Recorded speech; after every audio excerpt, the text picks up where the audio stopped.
Hello student, मैं परमानंद पटेल स्वागत करता हूं आपका हमारे YouTube channel PN Patel classes पर। तो चलते हैं आज दो चरों के रैखिक समीकरण के प्रश्नावली 3 पर। आइए देखते हैं। दर्शाइए कि समीकरण निकाय 3x धन 5y बराबर 12, 5x धन 3y बराबर 4 का एक अद्वितीय हल है। अद्वितीय हल, अनंत अनेक हल और कोई भी हल नहीं। इसके लिए हम लोग जो है शर्त देख चुके हैं। तो आइए इसमें देखते हैं। यदि ये दो समीकरण हमको दिया गया है और अद्वितीय हल पूछा गया है, तो सबसे पहले यहां पर हम क्या करेंगे, A1, B1 और C1, A2, B2, C2 यहां से समीकरण से ले लेते हैं। A1 बोलने से हो जाएगा 3, B1 5 और C1 12।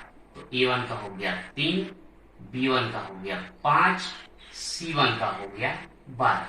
वैसे ही A2 5, B2 3 और C2 हो जाएगा 4। यहां से A1 अपन A2 का मान ज्ञात कर लेते हैं, जो कि हमको मिलने वाला है 3/5, और B1 अपन B2 ज्ञात कर लेते हैं, यह हमको मिलेगा 5/3। अब यहां पर देखते हैं कि A1 अपन A2 3/5 है, B1 अपन B2 5/3 है। चूंकि ये जो है दोनों बराबर नहीं है, A1 upon A2 not equal B1 upon B2। जब ये कंडीशन आता है तो समीकरण का अद्वितीय हल प्राप्त होता है। अतः समीकरण का अद्वितीय हल होगा। बहुत आसान है। यदि A1 B1 C1, A2 B2 C2 लेने के बाद A1 अपन A2 और B1 अपन B2 आपस में बराबर नहीं है, तो समीकरण का अद्वितीय हल होगा। दूसरा क्वेश्चन देखते हैं। दर्शाइए कि समीकरण निकाय 2x में 3y बराबर 5, 6x में 9y बराबर 15 का अनंत अनेक हल है। यहां पर भी सेम वही करना है हमको। A1 कितना हो जाएगा 2, B1 -3 और C1 हो जाएगा 5। वैसे ही A2 कितना होगा 6, B2 -9 और C2 हो जाएगा 15। अब यहां पर देखते हैं A1 अपन A2 कितना होगा 2/6। 2 से अगर हम भाग दे दें, 2 एकम 2 और 2 दिया 6, तो ये आ जाता है 1/3।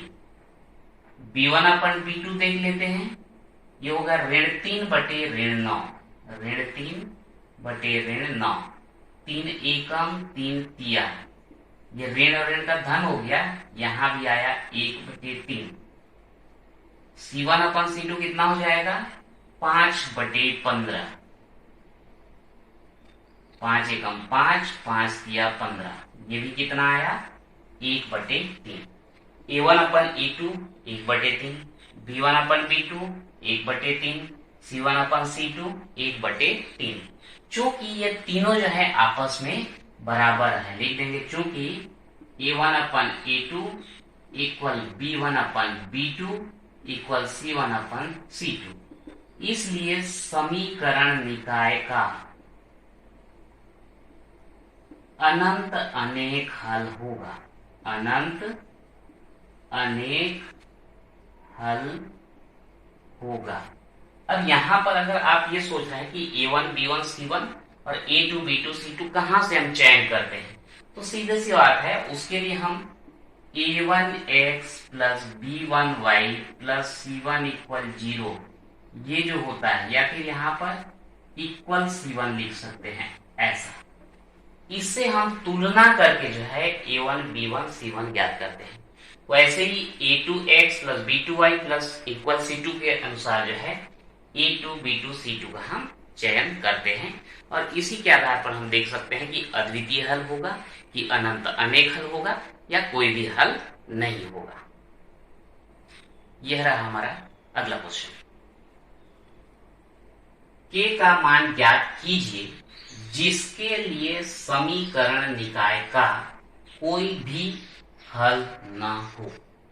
अब यहां पर जो है दो समीकरण दिया गया है हमको, और यहां पर 8x धन 5y बराबर 9, के x धन 10y बराबर 15।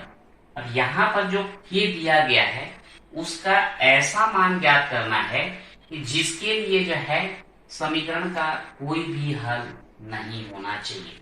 तो शुरुआत तो हमारा वही रहेगा, a1 बराबर 8, b1 बराबर 5 और c1 बराबर 9। ठीक इसी प्रकार a2 बराबर हो जाएगा k, b2 बराबर 10 और c2 बराबर कितना 15। समीकरण निकाय का कोई भी हल न हो के लिए, अगर समीकरण निकाय का कोई भी हल न हो ऐसा कंडीशन लेना चाहते हैं तो a1 अपन a2 और b1 अपन b2 आपस में बराबर होते हैं, लेकिन c1 अपन c2 जो है बराबर नहीं होता। तो इस कंडीशन में हम अगर हम मान रखें तो यहां से हमको क्या मिलेगा, यहां पर हम रख सकते हैं a1 अपन a2 बोलने से हो जाएगा 8 बटे की, 8 बटे की बराबर b1 अपन b2 5 बटे 10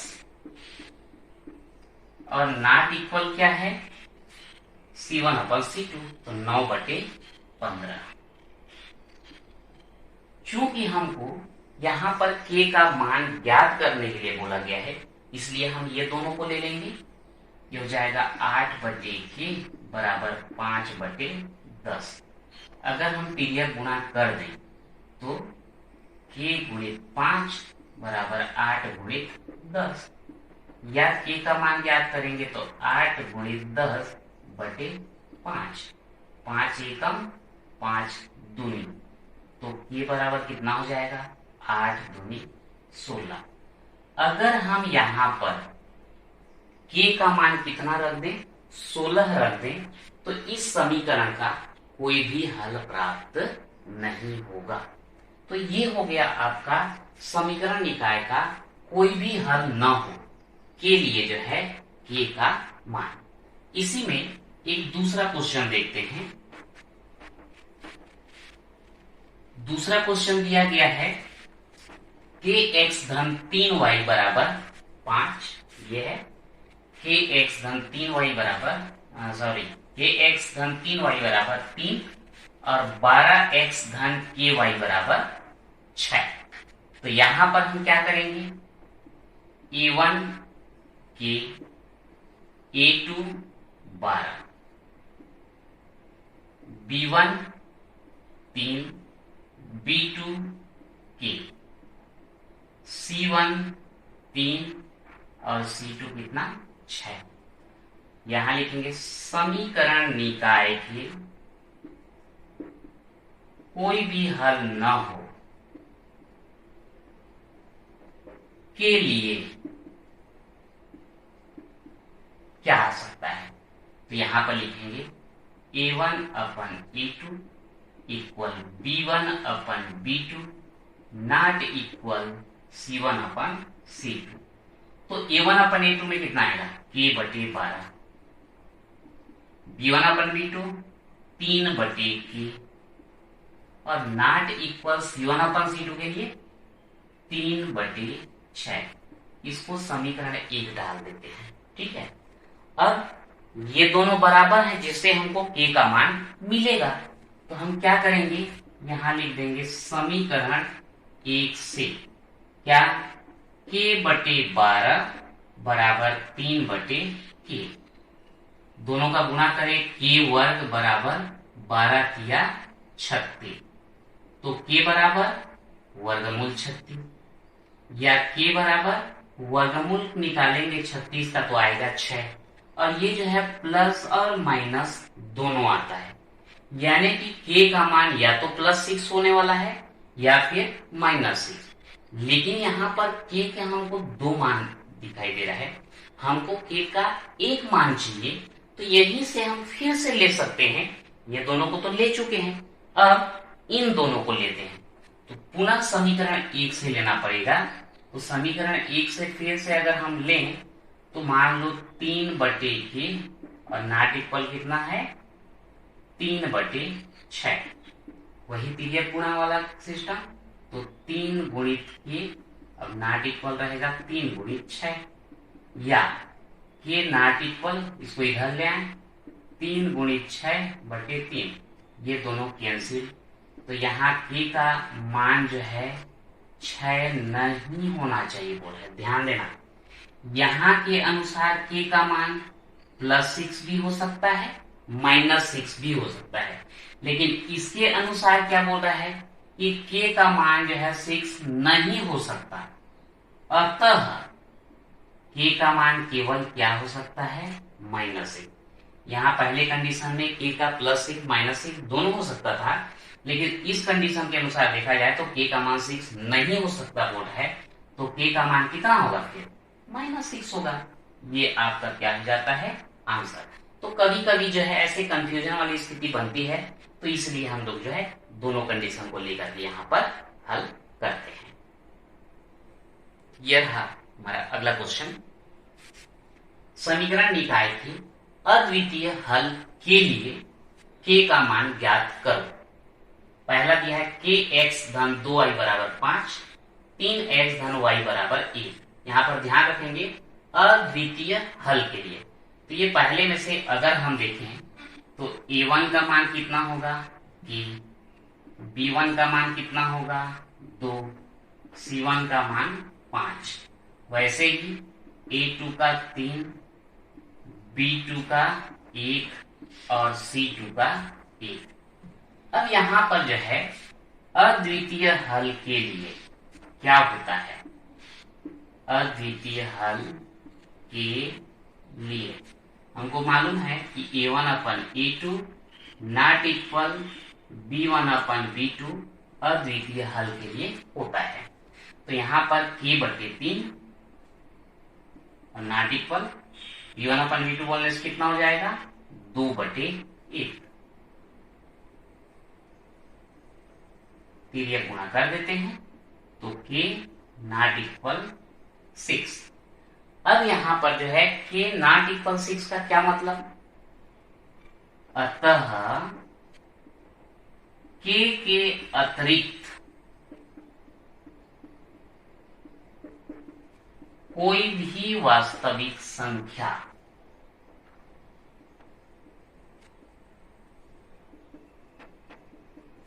हो सकता है। यहां पर ध्यान रखेंगे k का मान 6 नहीं हो सकता, उसके अतिरिक्त कोई भी वास्तविक संख्या हो सकता है, जिसके लिए समीकरण निकाय का कैसा होगा अद्वितीय हल प्राप्त होगा। अब यहां पर जो है दूसरा क्वेश्चन देखते हैं। तो ये दूसरे क्वेश्चन में क्या दिया गया है हमको, a1 का कितना आ जाएगा यहाँ पर 4, b1 कितना आ जाएगा -5 और c1 कितना आ जाएगा k। वैसे ही a2, b2 और c2 ये कितना होगा 2, -3, 12, 2, -3 और 12। और यदि हम अद्वितीय हल के लिए लेते हैं तो कंडीशन तो वही आने वाला है a1/a2 नॉट इक्वल b1/b2। यहां पर लिखने में थोड़ा गड़बड़ किया हूं, k के अतिरिक्त जो लिख दिया हूं 6 के अतिरिक्त होगा। यहाँ k का मान 6 के अतिरिक्त कोई भी वास्तविक संख्या हो सकता है। तो अब यहाँ इसके लिए देख लेते हैं a1/a2 कितना आ रहा है 4/2 नॉट इक्वल b1/b2 कितना आ रहा है 5/3। इसी को मैं आगे बढ़ा देता हूं थोड़ा।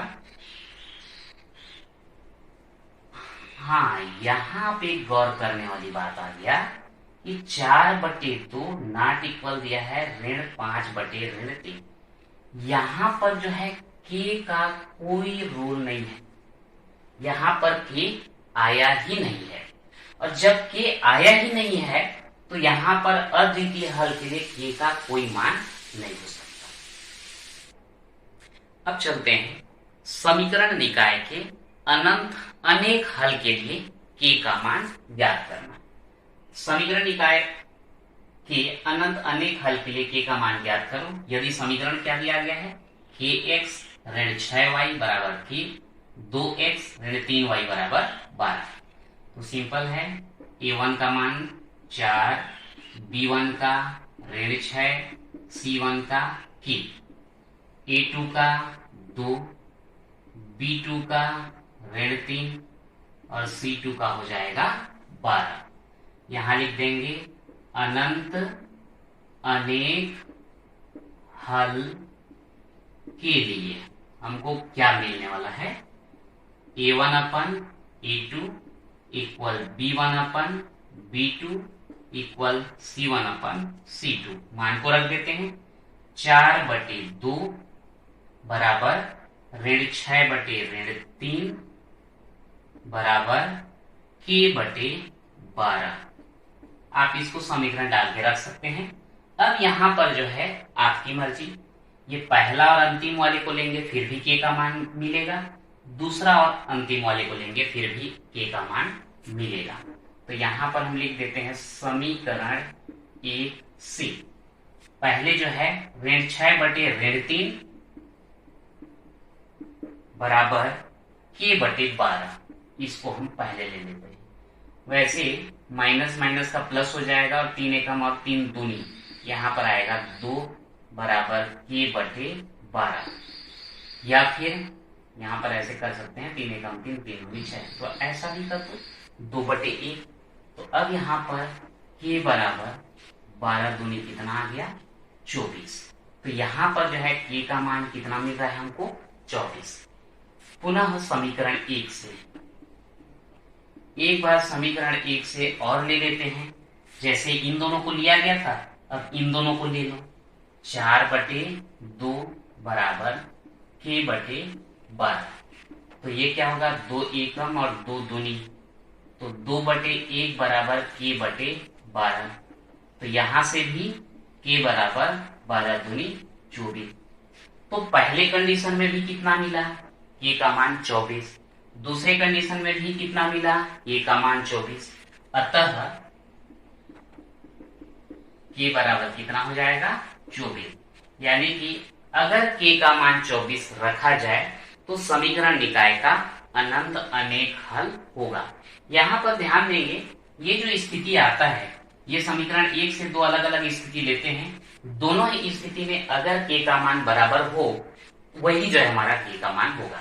यदि कहीं पर ऐसा कंडीशन आ जाए कि एक स्थिति लेने पर k का मान कुछ अलग आ रहा है, दूसरा स्थिति लेने पर k का मान कुछ चेंज हो जा रहा है, तो वहां पर जो है उन दोनों में से k का कोई भी मान संभव नहीं होगा। इस बात को आप ध्यान रखेंगे।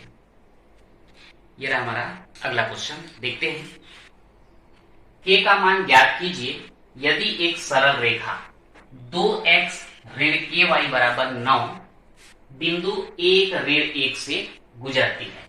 अब यहां पर क्या मतलब हुआ, हमको जो दिया गया समीकरण है या रेखा है वो क्या है, 2x ऋण ky बराबर 9। यह बिंदु 1 ऋण 1 से गुजरती है। अब यहां पर ध्यान देंगे, ये जो 1 ऋण 1 लिखा है ये है क्या, इसको हम लोग बोलते हैं निर्देशांक बिंदु। निर्देशांक बिंदु मतलब यहाँ पर पहला मान जो होता है वो x का होता है और ये दूसरा मान जो होता है वो y का होता है। तो निश्चित रूप से यहाँ पर भी x का मान कितना है 1 है और y का मान कितना ऋण 1। यदि ये रेखा इस बिंदु से गुजरती है तो ये x और y के मान को अगर हम यहाँ पर रख दें तो हमको k का मान मिल जाएगा। तो यह बिंदु 1 ऋण 1 से गुजरती है, इसलिए यहाँ पर मान को रखो 2, x की जगह 1 ऋण k, y की जगह ऋण 1 बराबर क्या हो जाएगा 9। तो ये हो जाएगा 2 एकम 2 ऋण और ऋण का धन, k का 1 से गुणा करोगे k बराबर 9, या फिर k बराबर 9 ऋण 2, यानी कि k बराबर कितना हो जाता है 7। ये हमारा आंसर हो गया।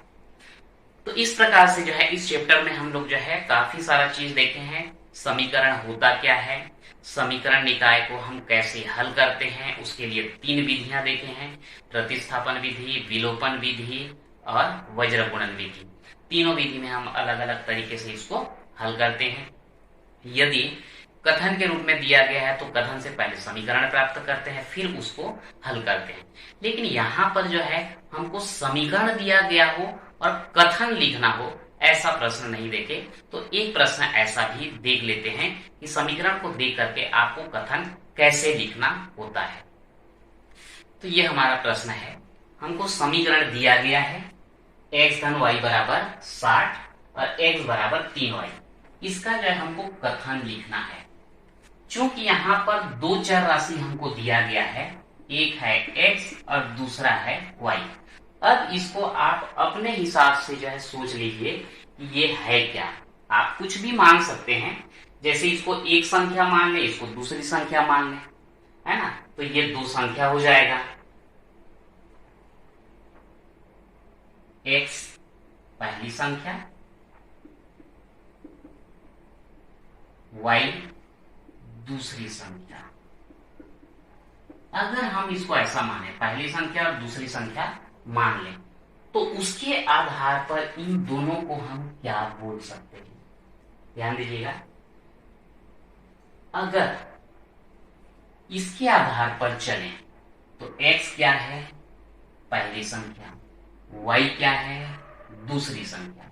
तो ये दूसरी संख्या का 3 गुना अगर कर दिया जाए तो किसके बराबर मिल रहा है, पहली संख्या के बराबर, है ना। इसको हम बोल रहे हैं ना पहली संख्या।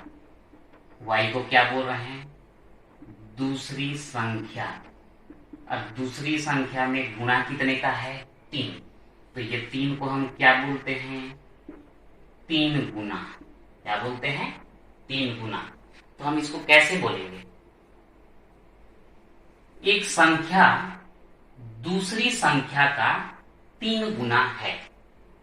क्या, एक संख्या दूसरी संख्या का 3 गुना है, ये पहला कथन। और इन दोनों संख्या का योग कितना है, 60। कितना है, 60। तो इसको हम कैसे बोलेंगे, माना एक संख्या दूसरी संख्या का 3 गुना है और दोनों संख्या का योग कितना है, 60 है। तो इस प्रकार से हम अलग अलग तरीके से हल कर सकते हैं। आप x और y को कुछ दूसरा भी मान सकते हैं। वो कैसे, x को मान लिए पिता की आयु, y को क्या मान लिए, पुत्र की आयु। अब इसको कैसे बोलेंगे आप,